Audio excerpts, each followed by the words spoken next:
Kolay gelsin. Peki bana ne yani? Vardır yoktur bana ne? Ben de sizin gibiyim.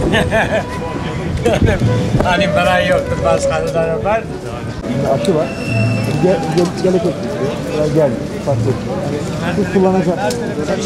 Hani diyor, bu biri bakın. Dünyada aslında enerji pahalı bir sektör ve insanlar hem hane hem de iş yerleri enerji tasarrufu nasıl yapabileceğini düşünür duruma geliyor. Çünkü enerji pahalı geliyor ve bu onları zorluyor. Siz bu sektörde olan bir uzman olarak enerji tasarrufu ile ilgili tavsiyeleriniz neler olur? Nasıl tasarruf yapılır? Aslında olay biraz baştan başlıyor. Yani bir tesis, bir mesken, ev yaptırdığın zaman aslında orada doğru bir projelendirme, doğru bir elektrik tesisatı, bir doğru doğalgaz tesisatı, doğru bir ısıtma sistemi kurarsanız aslında ilk tasarrufu orada başlatmış oluyorsunuz. Eğer bu projelendirmeyi doğru yapmadan, gerçekten yüzeysel veya işin uzmanlarına gitmeden yaparsanız zaten burada bir enerji kayıplarıyla uğraşacaksınız. İkincisi, kullandığınız cihazlarda, fabrikalarda olsun, meskenler olsun, evinizde kombide dahil olmak üzere bakımlarını yaptırmak ve bunların verimlerini arttırmak, düşen verimleri doğru bir verime getirmek de bir tasarruf amacıdır. Üçüncüsü, tasarruf kültürümüzü kendimize yerleştirmeyiz. Yani gereksiz bir ışığı söndürmek aslında bizim kültürümüze, alışkanlıklarımız haline getirmek de en büyük tasarruf özelliğidir. Gereksiz musluğu kapatmak veya gereksiz su kullanımını kapatmak, gereksiz enerji, ısıya ihtiyacımız olmayan ısıyla barınmak ve orada bulunmak aslında bu kültürü aldığımız takdirde de bir de tasarruf sağlamış olabiliriz. Peki bu tasarrufla ilgili şu anda bir teknolojik çalışmalar da var. Akıllı sistemler dediğimiz akıllı otomasyon sistemleri var. Bunu evlerde ve şu anda fabrikalarda, iş yerlerde kurulmaya başlandı. Siz evinizde olmadığınız takdirde kombiniz kapalı, daha evinize varmadan önce bir tane örneğini vermek gerekirse cep telefonunuzdan kombi açarak siz gelene kadar evin ısınmasını sağlıyorsunuz. Bu şekilde de 7-8 saat belki evde yokken enerji kayıplarını önlemiş oluyorsunuz. Veya evinize girdiğiniz sensörlü lambalar veya bunun haricinde içerideki ışık akısını doğru bir şekilde arayarak gereksiz bir ışık aydınlatma yapmadan enerji tasarrufu sağlayan sistemler var. Fabrikalarda ise cihazların kullanılan çekilen akımlarını tespit ederek, uzaktan izlenerek eğer bir makine, bir motor arızalandığı takdirde çünkü yüksek elektrik harcamaya başlar. Bunu hızlı bir şekilde tespit ederek bununla ilgili otomasyon sistemleri kurulmaya başlandı ve bu da birçok noktada tasarrufun aslında biraz teknolojisiyle buluşmasını sağlamış oldu. Şimdi yenilenebilir enerji aslında enerji şöyle, enerjiyi biraz bahsedeyim ben. Enerji İş yapabilmek için maddenin hareket etme yeteneğidir. Yani rüzgarın örnek veriyorum hareket enerjisine dönüştürülmesi, hareket enerjisinden de elektriğe dönüştürülmesi.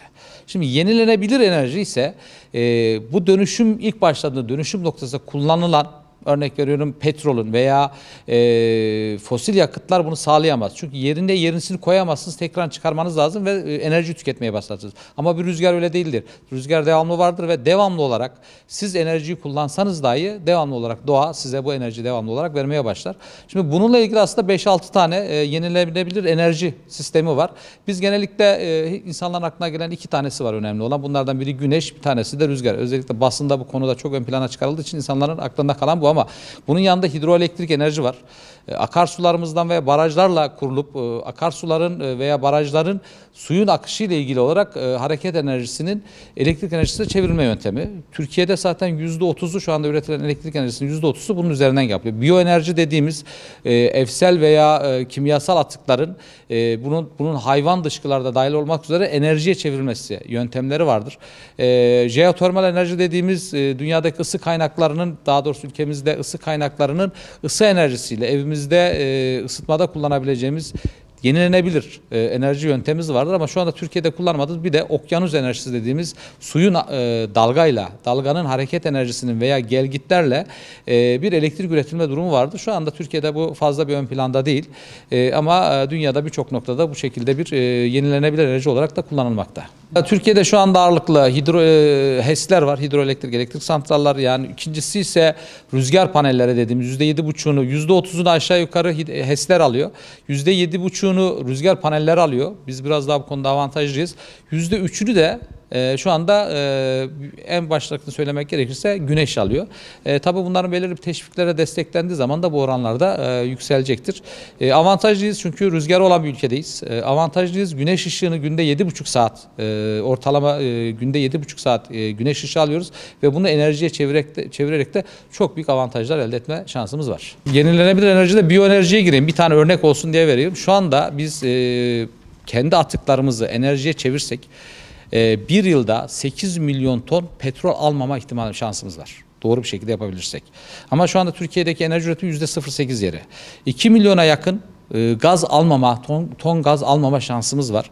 Ama bunu maalesef kullanmıyoruz. Bununla ilgili geri planda olduğumuzu da düşünüyoruz. Ama en büyük sıkıntımız ne diye sorarsanız teknolojik olarak buna hazır değiliz. Yani bunun teknolojisini almamız gerekiyor. Evet, rüzgar panelleri yapılıyor, rüzgar sistemleri yapılıyor. Ondan sonra rüzgar sistemleri, güneş sistemleri yapılıyor ama enerji konusunda sıkıntımız şu.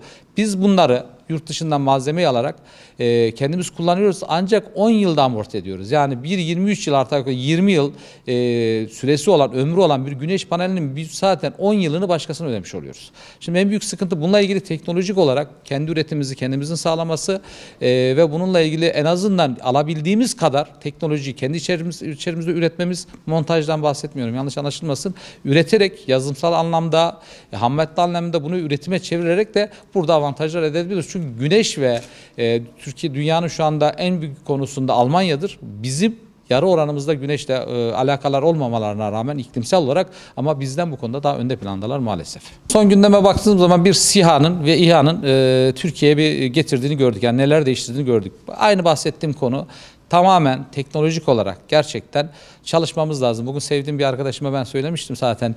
Ancak karpuz yata yata büyük. Yatmadan gerçekten çalışarak, emek vererek bu teknolojileri gençlerimizi buraya doğru bir şekilde yönlendirerek, Ar-Ge çalışmalarına destek vererek, teşvikler vererek bu teknolojiyi içimize almamız gerekiyor. Çünkü şu anda birçok noktada su da dahil olmak üzere enerji sıkıntısına girmeye başlayacağız.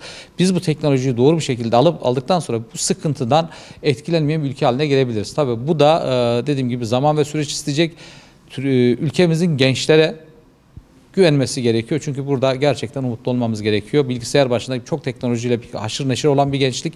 Bunu gerçekten verimli hale becerebilirsek de çok büyük avantajlarımız olacaktır. Biyoenerji biyokütleden üretilir. Yani bu biyokütle nedir aslında? Biyokütle dediğimiz bizim atıklarımız. Nedir? Evimizde kızartma yağımız, fabrikamızda sanayi amaçlı kullandığımız yağlar, arabamızın motor yağları. Bunun haricinde yediğimiz portakalın kabuğu, hayvan dışkıları. Bunu birçok şekilde biz enerjiye çevirebiliyoruz. Bunu iki türlü çeviriyoruz. Elektrik olarak çevirebiliyoruz veya yakıt ısıtma amacıyla çevirebiliyoruz. Şu anda biyodizel dediğimiz, biyogaz dediğimiz üretimler başladı. Buğdaydan şu anda dizel üretilebiliyor.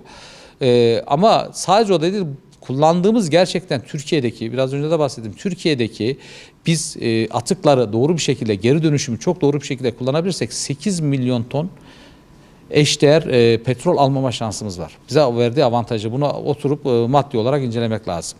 Gaz olarak da 1,5-2 milyon ton civarında gaz almama şansını sağlarız ki bu da Türkiye'nin en azından enerji konusunda, fosil yakıtlar konusunda dışarıya bağımlılığını çok azaltacaktır. Biyoenerji konusu gerçekten bugün hayvan çiftlikleri de dahil olmak üzere birçok alana kurularak burada birçok faaliyetler gösterilip de Türkiye ekonomisine katkı sağlanabilir. Evet, kısaca değinecek olursak yani enerji verimliliği için ülkenin ve vatandaşların ortak olarak yapmaları gereken nelerdir? Kısaca buna da değinelim. Aslında şöyle el ele verilmesi gerekiyor buradan. Gerçekten bu kültürü yerleştirmemiz gerekiyor. Çevreyi bozmadan, çevre düzenini bozmadan enerjiyi nasıl üretiliriz konusunda mücadele etmemiz gerekiyor. Bunu da tabii devlete de çok büyük görev düşüyor. Teknolojik anlamda desteklenmemiz gerekiyor. Bununla ilgili teşviklerin verilmesi gerekiyor. Doğru projelere yatırım yapılması gerekiyor. Gerekirse yurt dışından projeler getirilerek burada bunların üzerlerine çok büyük katılımlar sağlanabilir. Yazılım konusundayız. Ben gençlerde bu konuda çok umutluyum. Bu yazılımları bile biz kendimiz üretebilir hale gelirsek çok büyük avantajlar elde edebiliriz. İşin gerçeği vatandaşla, devletle, bütün halk el ele girip de bununla ilgili gerçekten çalışmalar yaparsak özellikle özel sektörde olmak üzere çok büyük avantajlarımız olacak.